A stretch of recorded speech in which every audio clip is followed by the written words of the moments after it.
welcome to Spiritual Life Today. My name is Jennifer Allred, and I am honored to be here with you as your chaplain and one of your priests to spend a little time with you on a spiritual topic or practice or other spiritually relevant topic that we hope will be interesting or useful to you today.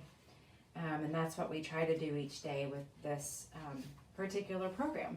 So, what I wanted to spend a little time talking about today is monasticism. And that might sound a little strange at first glance because most of us are not monastics, and most of us don't live in some kind of cloistered community with other monastic men or women.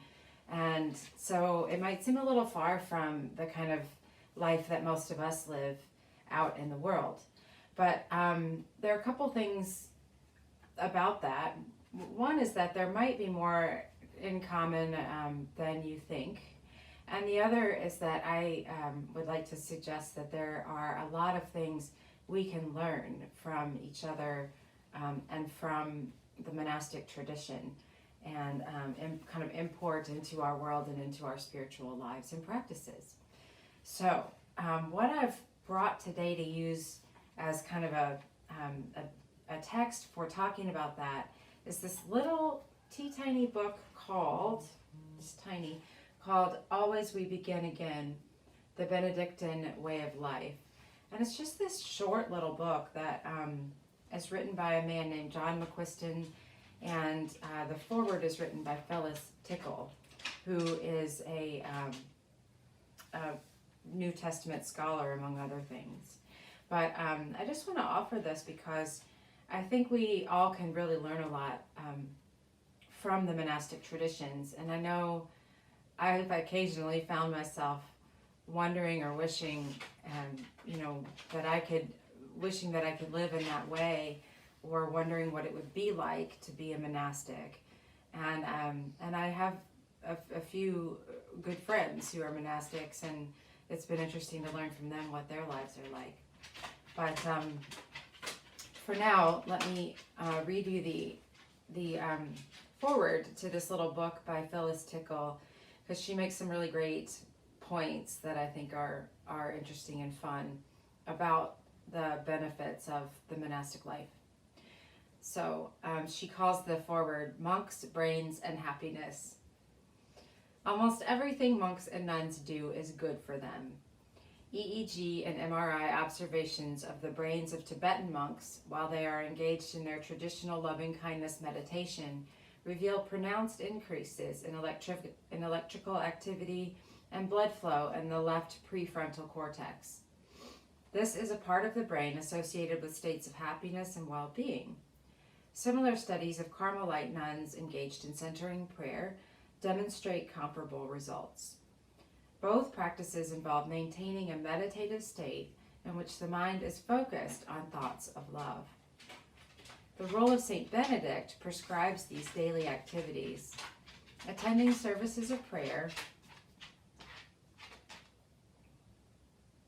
observing the lesser silence during the day and the greater silence at night, engaging in Lectio Divina, the slow, purposeful study of a sacred text, usually the Bible, and performing acts of altruism, hospitality, compassion, and loving kindness to one another and to those in need. The rule also decrees that all duties be performed cheerfully. That might be a little ambitious for me, but okay. In addition to the reports of the positive effect of the brain on the brain of states of meditation or prayer focused on thoughts of love, other studies reveal the following about common monastic practices.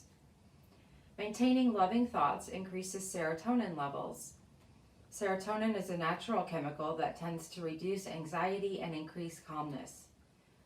Multinational surveys reveal that in every culture, the people who report being the most satisfied with life are its more altruistic members. Volunteers who were assigned to spend money on others experience greater happiness than those assigned to spend money on themselves. Simply being in silence reduces stress and blood pressure. Persons who meditated daily for 2 or more months were less depressed, anxious, and angry than before. Chorals, singing, and chant raise serotonin levels. Being cheerful and smiling release endorphins and serotonin into the bloodstream and reduce blood pressure. Endorphins are natural chemicals which have a morphine-like effect. Persons engaged in regular meditation produce less of the stress hormone cortisol. They have reduced risk of heart attack and stroke. Regular periods of focused concentration, such as during meditation and Lectio Divina, fight dementia. In fact, meditation is prescribed as a treatment for dementia. Contrary to previous assumptions, it is now known that new growth can be accomplished even in older brains. The more human beings practice any behavior, including the maintenance of certain thought patterns, the more the brain responds by embedding that behavior in its dendrites. Dendrites are branches of nerve fibers through which the brain's neurons communicate with each other. Repetition of behavior, whether one's tennis serve or certain thoughts, cause the connections related to that behavior to strengthen. In a word, common monastic practices produce well-being. That should not surprise us. Jesus told us 2,000 years before modern medical science that the kingdom of God is an inner state. When he was confronted by the Pharisees who demanded, "When shall the kingdom of God come?" Jesus answered, "The kingdom of God is not found through observation, neither is it found by looking here or looking there, for the kingdom of God is within you." In 20 years since I was introduced to the rule of Saint Benedict, I have become convinced that the unstated, central principle of the rule is that Christianity was intended to be, and should be, a particular way of being in the world. It should be a way of life, a way followed by being a person of loving kindness, a compassionate person, a person in caring relationship with one's neighbor.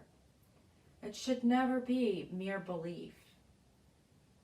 I say mere belief intentionally. Beliefs are made of words, and words are limited, flawed, human expressions. To borrow an image from the Buddhist tradition, words are only fingers pointing, not the object they are pointing at. It is not too strong to say that the assertion by any group that it possesses the ultimate statement of correct belief is an idolatrous claim to know the mind of God.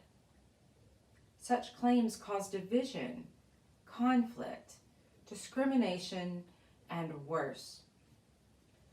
Love, and in that word I include kindness, altruism, compassion, and empathy, should be paramount to statements of faith, however revered.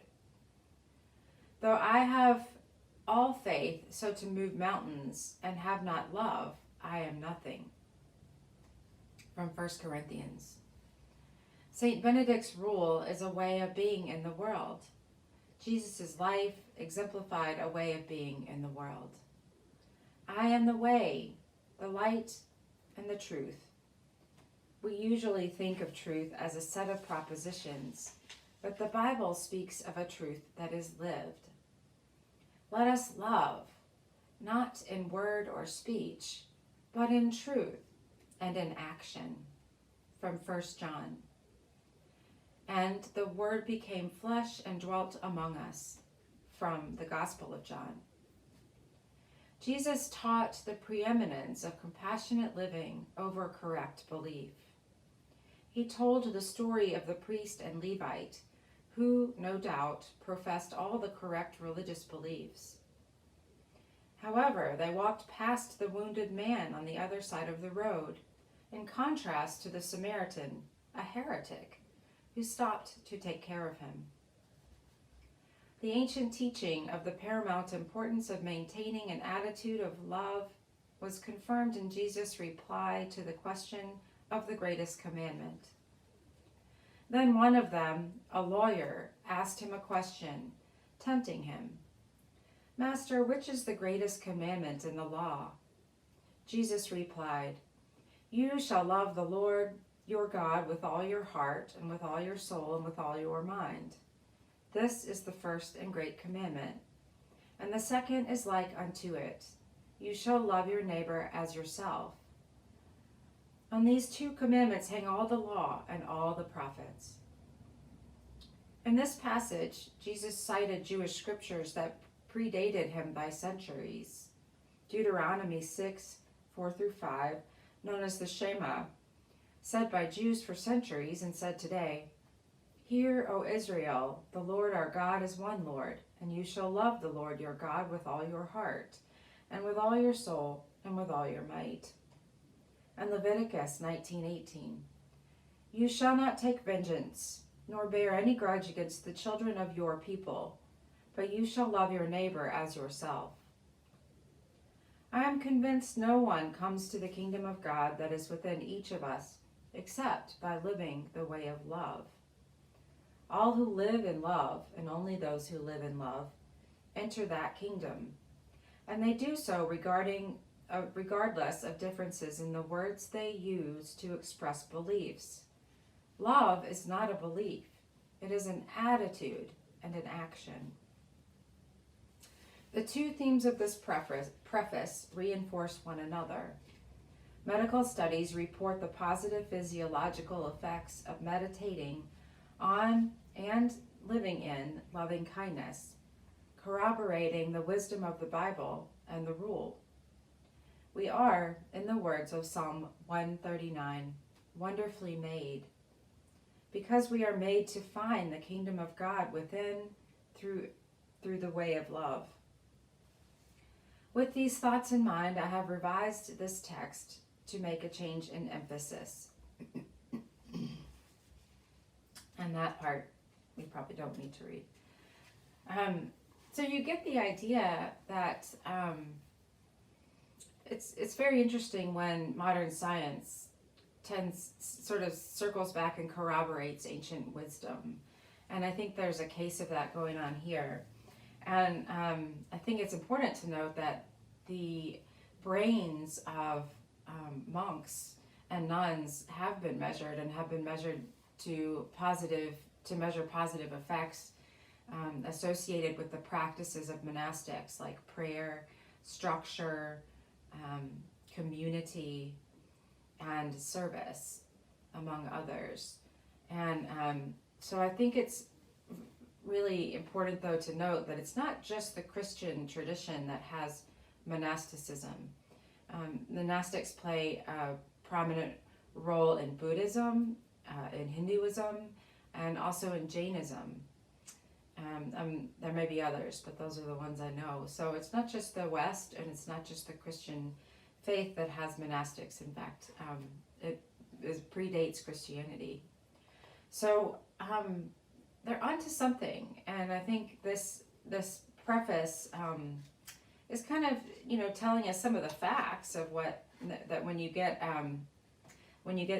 monks and nuns, certainly not all of them, and not perfectly, but some monks and nuns, in an EEG or MRI machine and start looking at their brains, we've been able to observe some pretty fascinating things about what happens to their brains as a function of their brains being formed, being trained in these practices of loving kindness, of meditation and prayer over time, over years. Not that my understanding is it doesn't take years to see some benefits, but it does seem to kind of compound and the benefits seem to become more dramatic or more complete over time. So I love how the first sentence of this preface is, almost everything monks and nuns do is good for them. And that just kind of tickles me, because most everything monks and nuns do is counter to what mainstream society does. They live simply, they live in community. They don't have much in the way of material stuff in general. Um, they have some, in general, they have some kind of work that they do in kind of in accordance with their gifts and talents, and also with their level of ability, um, given whatever that may be at any given stage of their lives. Um, they take care of one another. Um, they also forego things like, owning homes or having families that, I think define life for many of us.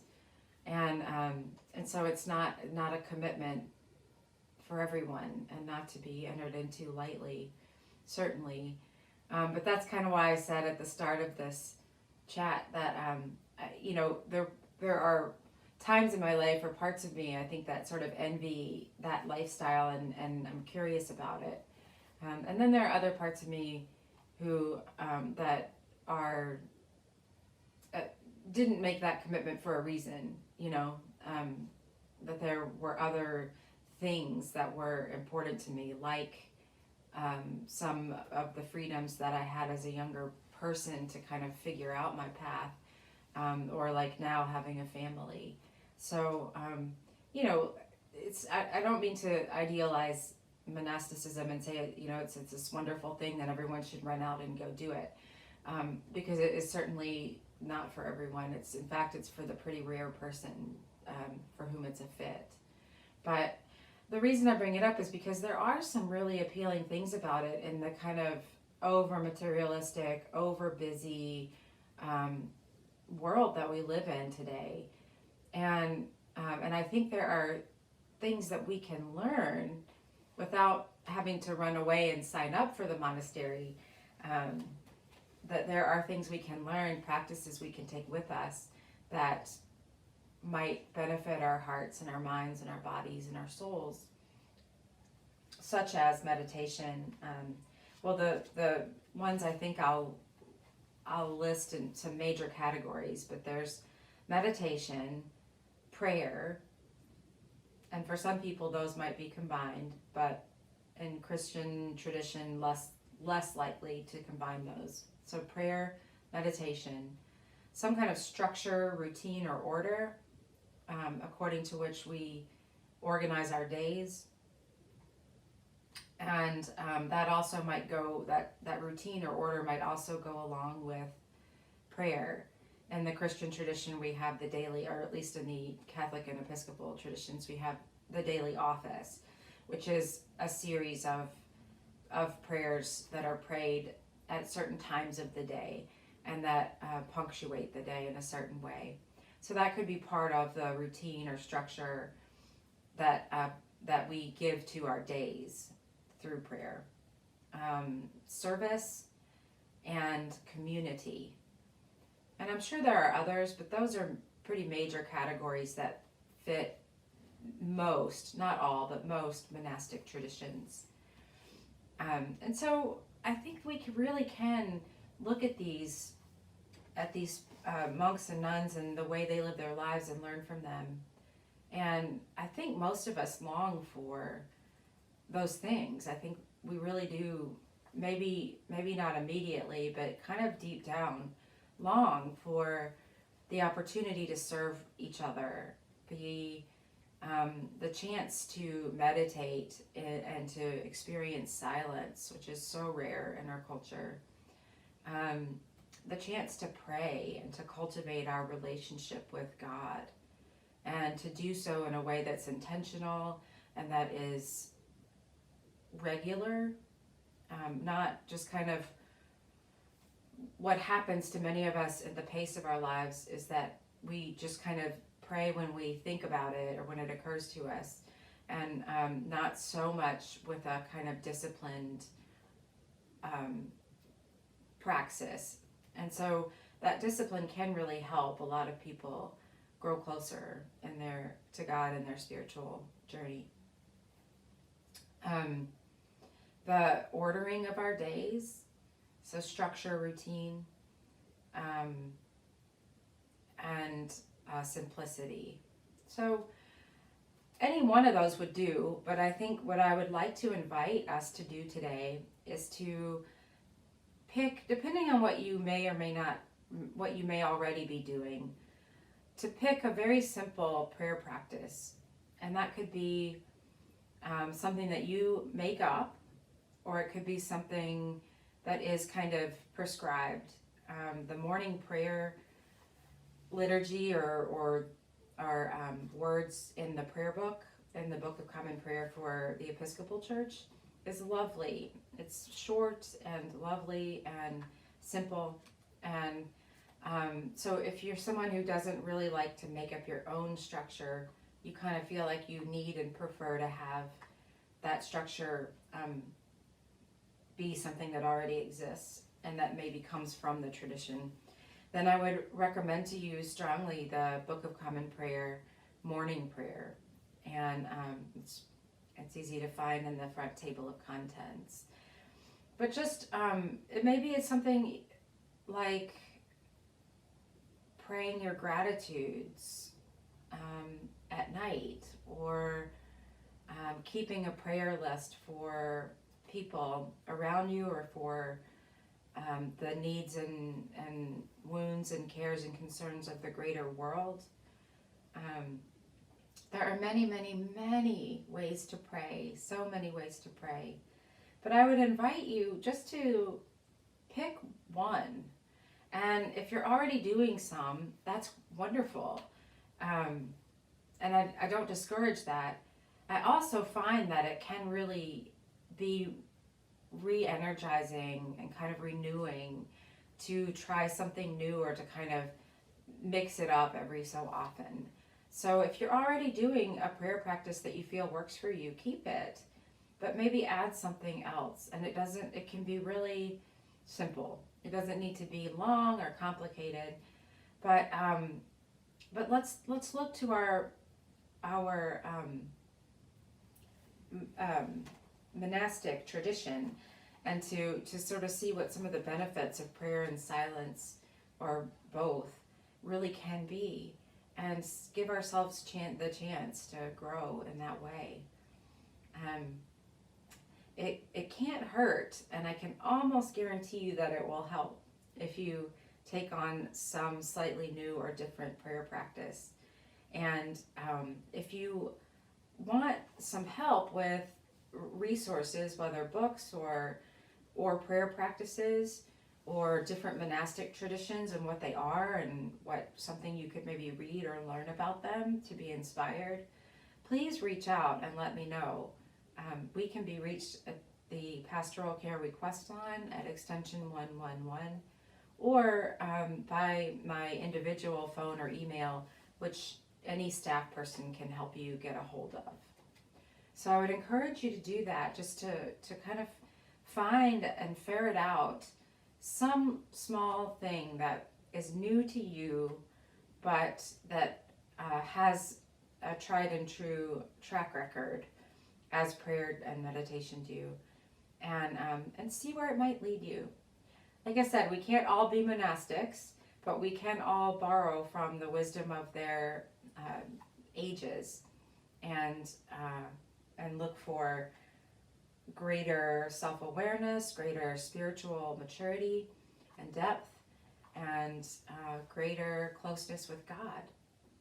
So I wish you all of those things, friends. May you have a wonderful, wonderful rest of your day, and may you be renewed thinking about the wisdom of the monastics.